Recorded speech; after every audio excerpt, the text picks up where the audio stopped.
ஆங்கிலேயன் என்ன செய்கிறான்? வ.உ.சி கப்பலுக்கு போட்டியாக இலவசமாக கப்பலை விட ஆரம்பிக்கிறான். எப்பொழுதுமே இலவசத்திற்கு மயங்குகின்ற தமிழன் அன்றும் மயங்கி விழுந்தான்.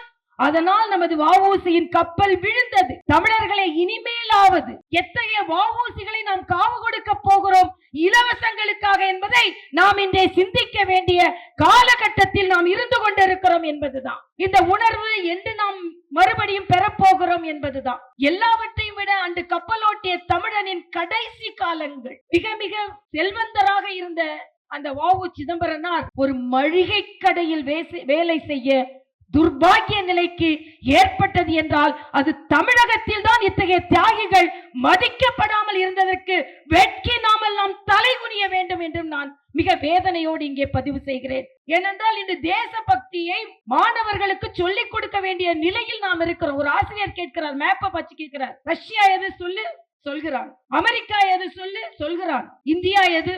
இல்ல டாக்டர், இல்ல சார், நான் சொல்லவே மாட்டேன். அமெரிக்காவை காட்டி கொடுக்கிறாய், ரஷ்யாவை காட்டி கொடுக்கிறாய், ஏன் இந்தியாவை கேட்டால் ஏன் காட்டி கொடுக்க மறுக்கிறாய் என்றால் அவன் சொல்கிறான், நீங்க தானே சார் சொன்னீங்க தேசபக்தியோடு இருக்கணும், நம் தாய் நாட்டை காட்டியே கொடுக்க கூடாதுன்னு சொன்னீங்க, அதனால் நான் காட்டி கொடுக்க மாட்டேன் சார். ஆக தேசபக்தி என்றால் இப்படித்தான் அவர்கள் நினைத்துக் கொண்டிருக்கிறார்கள்.